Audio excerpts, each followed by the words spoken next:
This is kind of funny because they actually made this sneaker with Nike called the Sup Tempo. So this like Shaq size. This is one of my favorites so far. It just hasn't been glazed, so it just looks like this cracker glove. This is kind of what I was talking about earlier about like banal objects. Once you put a logo on it, it's like completely transforms it. I started using this low-fire white earthenware clay, which is used in a lot of like elementary schools, and I'm actually using a lot of commercial glazes too. So it has this summer campy quality. Clay is like one of the first medias that kids experience like in school, and yeah, I think everyone has that like object that, you know, their parents have still that's like sort of become like a key holder or like an ashtray or something. This is sort of the poster child of the whole show, which is this guy saw my Supreme bong and absolutely hated it. He was super offended. As a brand owner, he couldn't understand why this gallery would be selling something that he thought was a bootleg. And, you know, I just thought it would be kind of funny to like make the thing that he's most known for as sort of like a middle finger.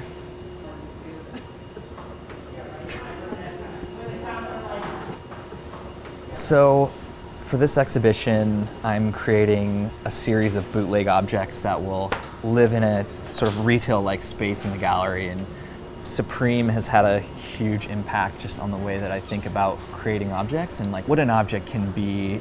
Trying to think of consumerism in a larger sense and giving them a new life and a different material.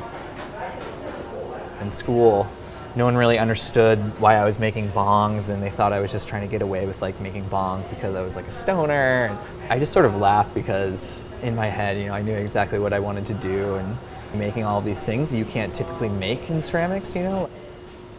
Right now I'm just trying to make this look like I pinched it.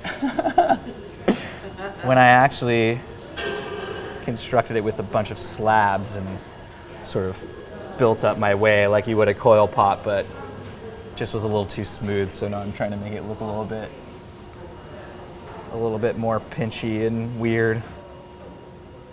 It's exciting to have this show in Kansas City because, you know, all of these ceramic artists who push out of the craft hierarchy into like this fine art realm. A lot of artists like Peter Volkus and Jim Leedy, Ken Ferguson, these guys were so important and such big figures in that conversation. And it was only when I moved there to go to school there that I really grasped how far that reach was. There was a huge emphasis on ceramic art history. And for me, I sort of took that and then wanted to negate it as much as possible. I wasn't straight off the bat just making stuff that was misshapen and naive looking. You know, I really, you know, had to take the time to like learn about form and material and the history behind those. I think it helped me sort of gauge where I wanted to be within the conversation too, I guess. And it's like this really conservative, you know, pottery with the classic glazes, and I think you see those and you sort of think, you know, that's what's gonna make my work good, or if I use this technique, and started to realize that this is not at all what I wanted my work to look like. Spodumene glazes and wood-fired stuff. All the big burly pottery stuff. The show's April 19th. I have to have all of the work essentially documented a couple weeks before for press stuff, so about a month. Plenty of time.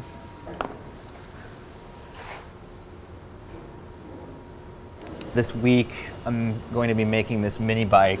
It's going to be a feat constructing it in different components and then assembling it afterwards. It's exciting to see and like just think about each component, like the gas cap, the kickstand, you know, it's just like, oh, you know, pinch this part and, you know, I'll have to make this part straight rather than like curved or else it'll break in the kiln, and sort of just like engineering that mentally.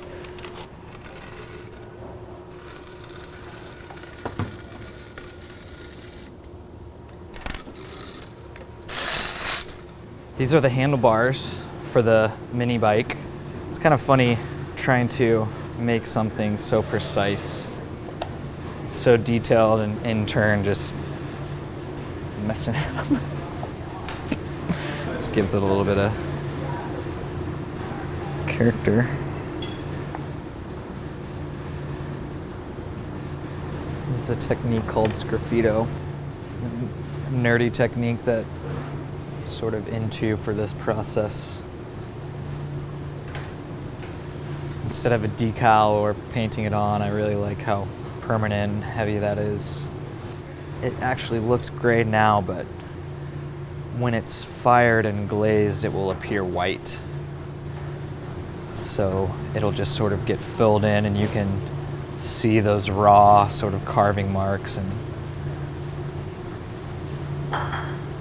sort of reveals a little bit of the process.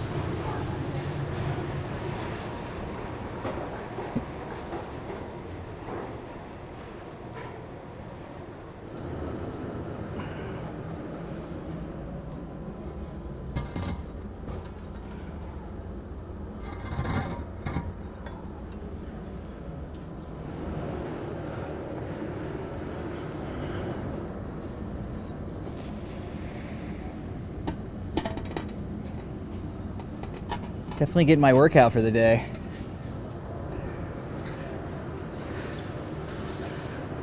Whew. Feels good. I'm happy. Hopefully it all comes out.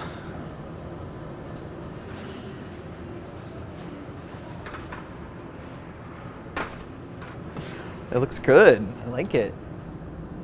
This is all raw underglaze, so it still sort of maintains that like cartoon quality, but it like sort of has almost like a realistic surface.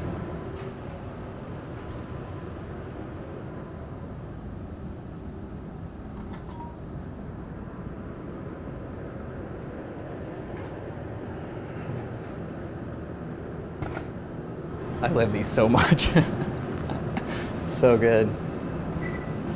Growing up, my grandmother was a painter, and I always felt a connection to her and making art. And you know, every time that I was sick from school, my parents would take me to my grandparents' house where I would like create just anything with my grandma. And in high school, I didn't really care that much, and I took an art class as a blow-off class, and it was a ceramics class, and I really, really liked it.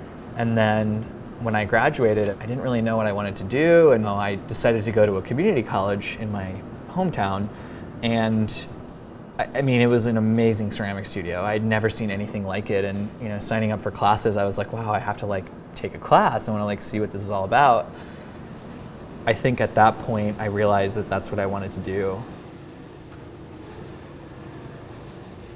The goal, obviously, is to epoxy them together, but it's just by limitations of the kiln, I had to build this in 2 pieces. So I'll, you know, put the interior registration in and then epoxy it together, and then rigging cable sort of hold most of the weight from this, and then there will be like decorative chains sort of coming off the tops of these after they get a silver luster, which is gonna look really good. Sort of make it look like metal. I'm excited that these came out. These are like sort of the iffy pieces of the show. You know, it's important, like if it looked identical to the object, that would be boring, you know? I should just show that object, you know, as it is, but it is clay and it is handmade, and the maker's mark is like a really sort of interesting and important quality.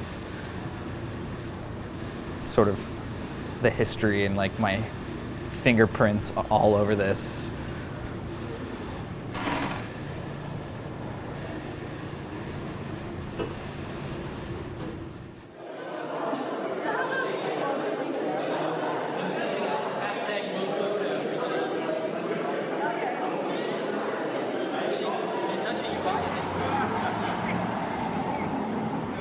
I feel good. I feel like relieved, excited. It was so much like work and, you know, just going to the studio every day, like 9 to 5. Cheers, Thank cheers. you.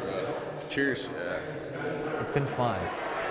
This was the first time that I had seen everything in one room, and seeing like the relationship between the Supreme stuff and the Baldwin stuff and the Memphis stuff and all these ideas have like actually physically manifested, and it just feels so good to actually like see it all together, and sort of is like exceeding everything that I've ever thought like a solo show opening would be. So it's really special. And what are you gonna do after the show? after this, I'm working on a series of monster truck bombs. They're all gonna be, I'm gonna like make some ramps and like jumps and like make fake cars, and they're gonna be like ramping over, and like I wanna like run a generator in the back so it just smells like exhaust, and like have like this like soundtrack like going like monster trucks just like blazing. And I'm gonna make a bunch of merchandise for it. So there's gonna be like mugs and t-shirts and towels and like everything that you would want out of like a monster truck rally. And so I'm really excited. I'm really excited. It's really good, yeah.